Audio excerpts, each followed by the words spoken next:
My spoiled sister-in-law demanded that I give her my child as a gift for her 30th birthday.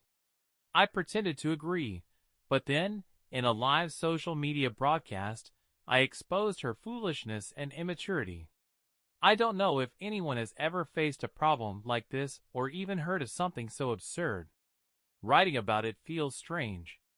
This story is about my overly dramatic mother-in-law and my entitled, bratty sister-in-law. My sister-in-law is 29 and unmarried. That in itself isn't the issue.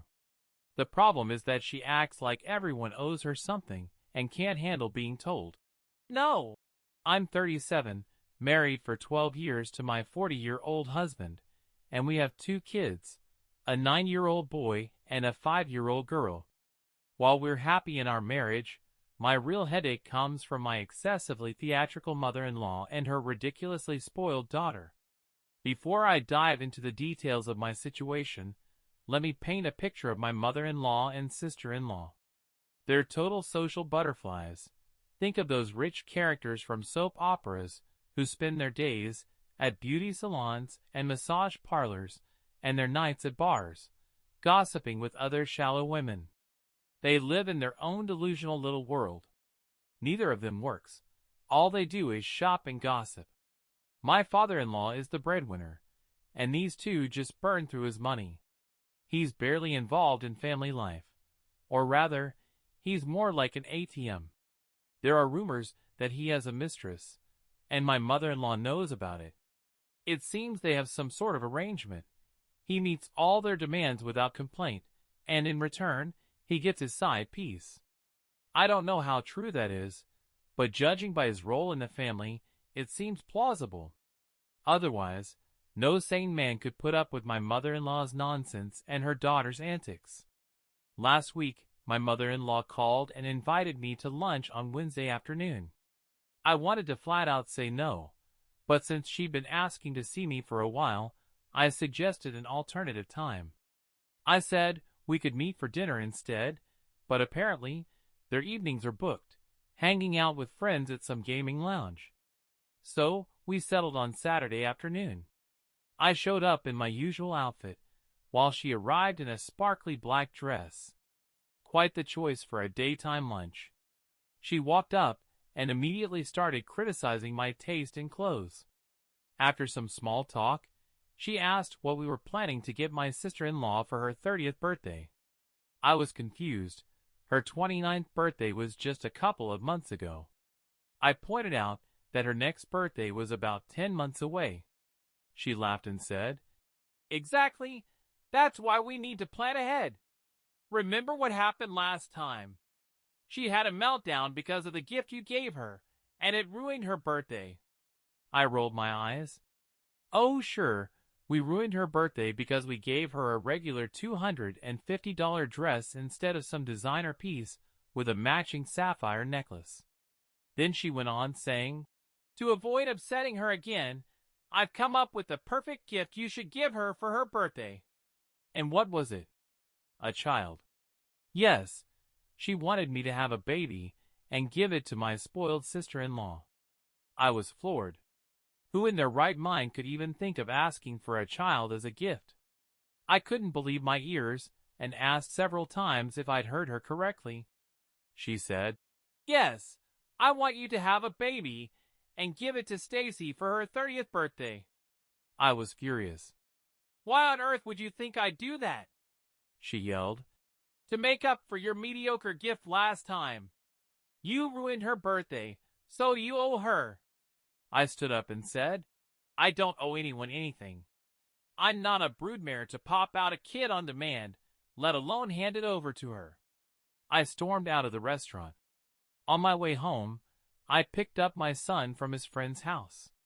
When I got home, my husband asked what had happened between me and his mom. I asked him what she told him. He knows how dramatic his mom and sister can get, so he doesn't take their tantrums too seriously. He said his mom had called him, claiming she'd suggested a birthday gift for Stacy that I refused to give, and now she was mad at me.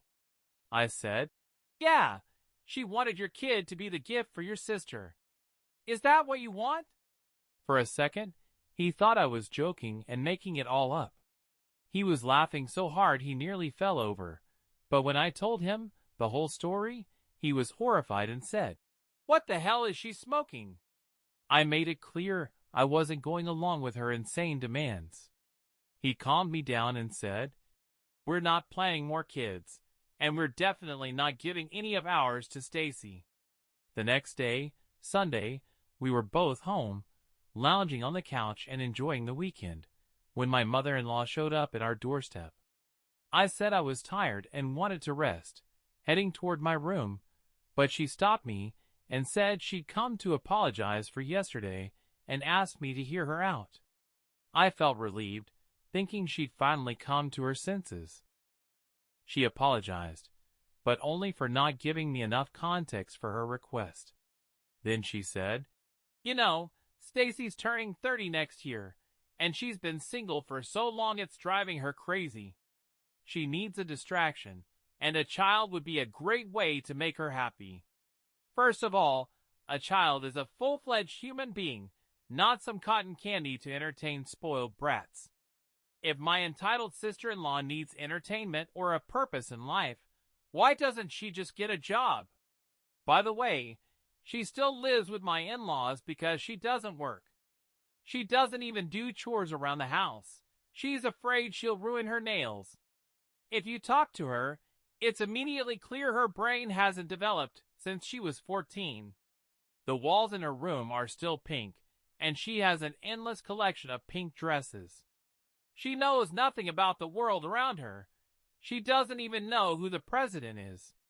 All she knows is that a huge sum of money magically appears on her credit card, and she spends it recklessly at every chance she gets." I said, "If Stacy wants a kid so bad, why doesn't she adopt one?" My mother-in-law laughed and said, "Oh, don't be lazy. It's been a while since you were pregnant, so get those ovaries working. Adopted kids are such a risk. Who knows what diseases might run in their family? With you, it's safe. Can you do this for your sweet little sister-in-law?" I shot a look at my husband, hoping he'd say something. He laughed and told her she was being ridiculous with this request.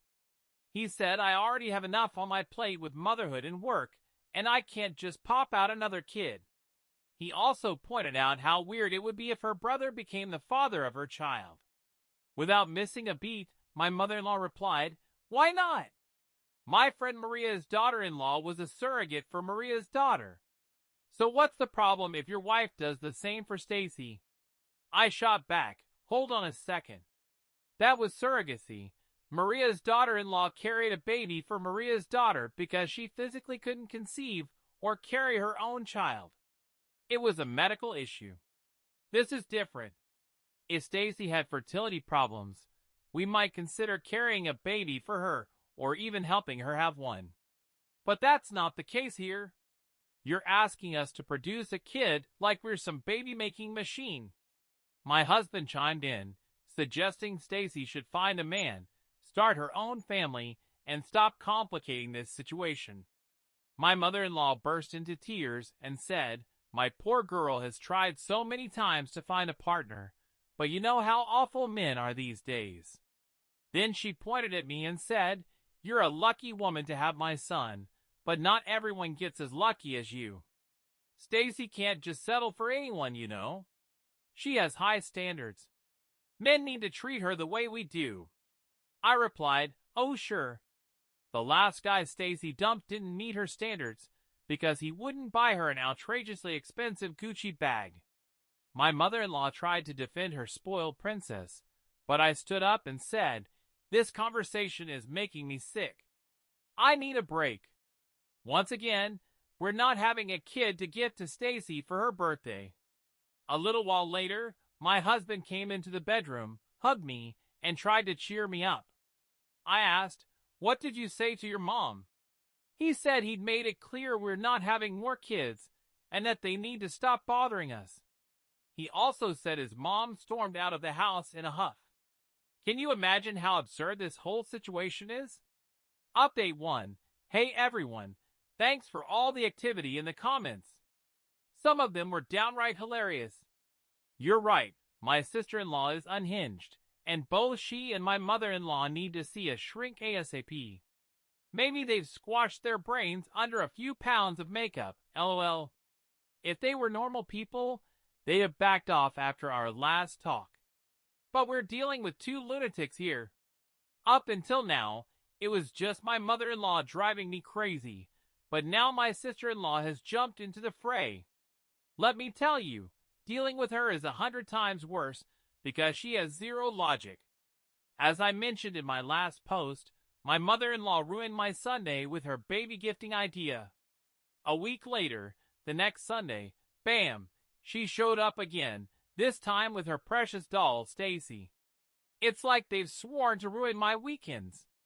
Stacy walked in wearing a blouse, which was the first time I'd seen her in something other than tiny, skin-tight outfits. Of course, her hair and manicure were still flawless. My mother-in-law pointed at her and said, "See? Stacy's already starting to dress like a mom.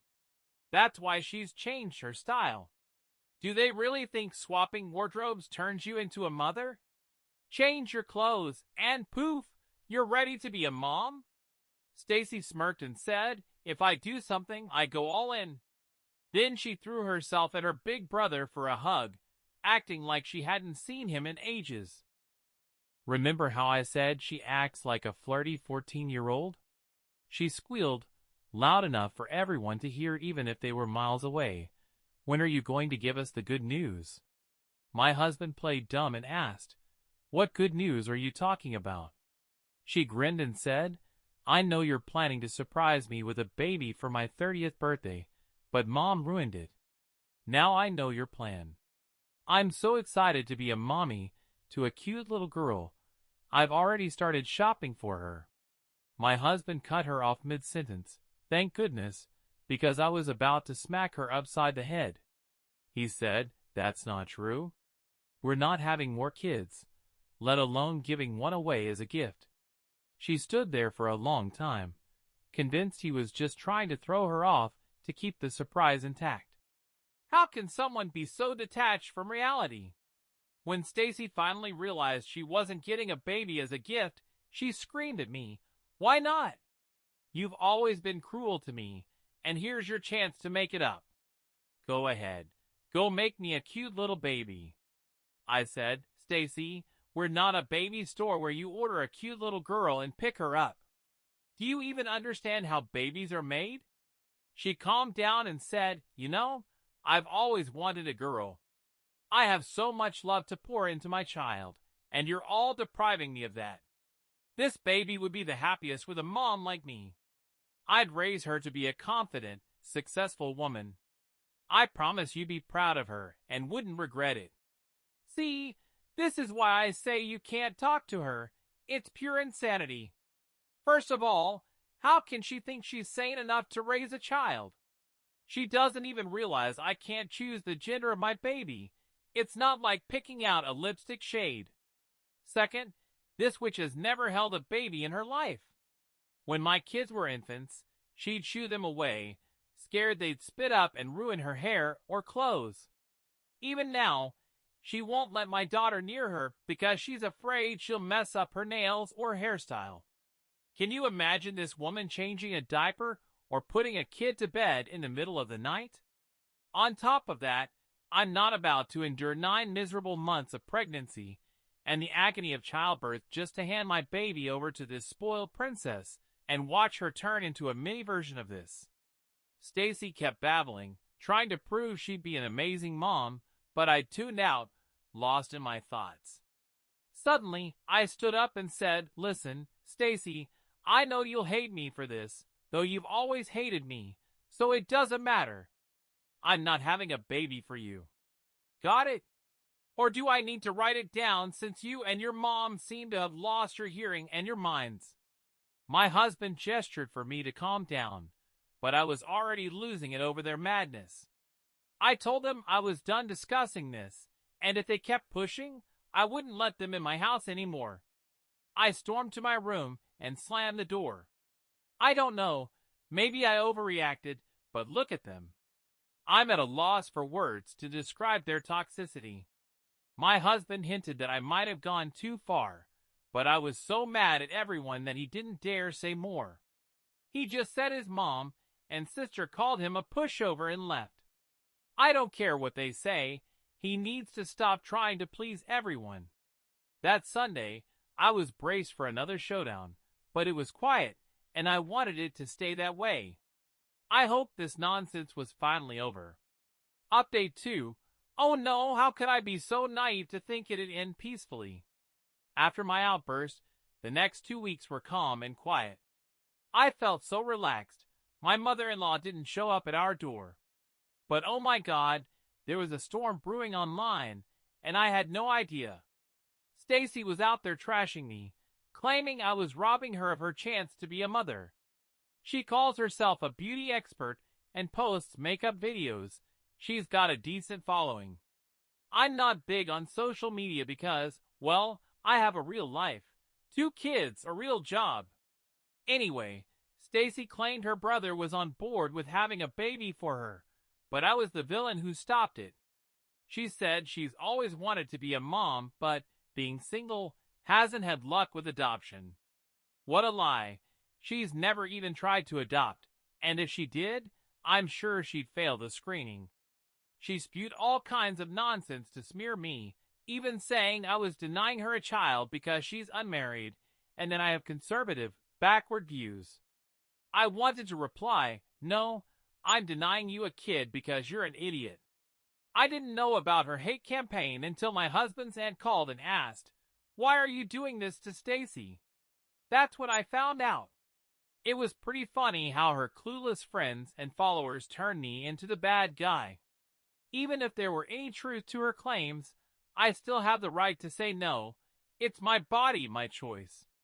My husband told me to ignore it, that it'd blow over. At first I did, but how do you not read a public post aimed at you? I realized she was taking my silence as weakness and using it to trash me even more. So my friends and I hatched a plan. I called Stacy and said, I'm really upset about your online campaign against me. This negativity is ruining my reputation, so I'm considering having a baby for you. Yes, I said that, just to stroke her ego. My reputation? To hell with it. I don't care what she or her dumb followers think. But she needed to be put in her place. She's been a thorn in my side for too long. It was time to deal with her. I told Stacy, why don't you come over so we can iron out a few details first? She was thrilled, thinking she'd beaten me. When she came to my house, I said, since I've agreed to your demand, why don't we go live and tell everyone you're getting a baby soon? It'll help clear my reputation, and it'll boost your audience reach. Of course, she agreed instantly. We went live. I said, I've agreed to have a baby for Stacy, so let's ask the future mom some questions. Stacy was so drunk on her victory that she didn't even realize what she was walking into.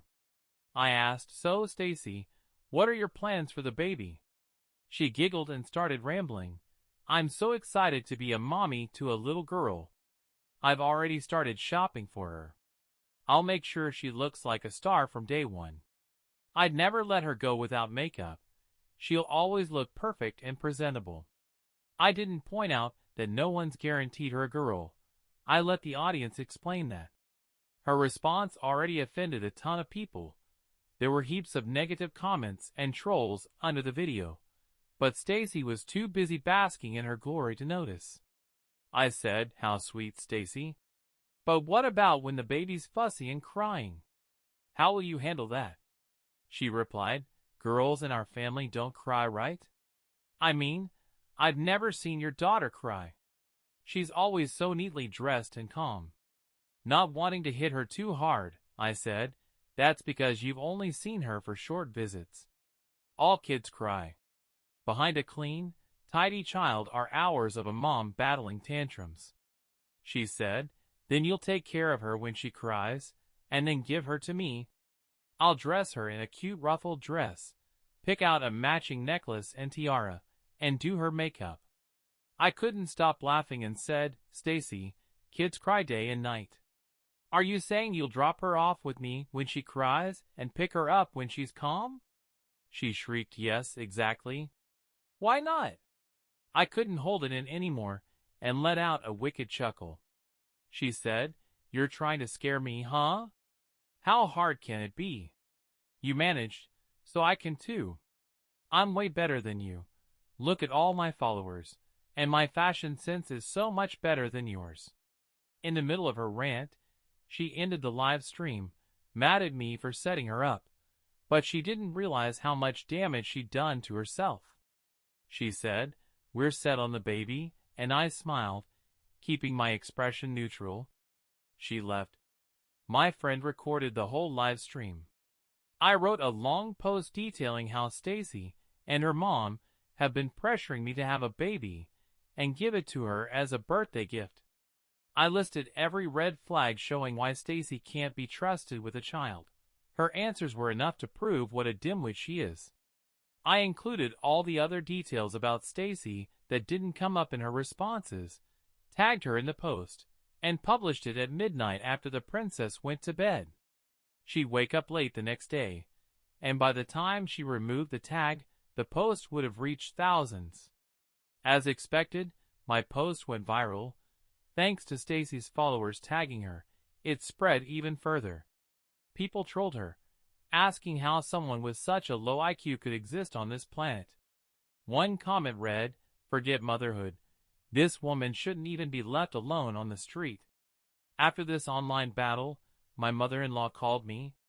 Before she could say a word, I said, before you speak, let me tell you this call is being recorded, and I won't hesitate to post it publicly. Oh my God, she hung up immediately and hasn't called back. The spoiled princess hasn't either. I'd already warned my mother-in-law that from now on, I'd record all their calls and screenshot our chats, and if they ever try to cause me trouble again,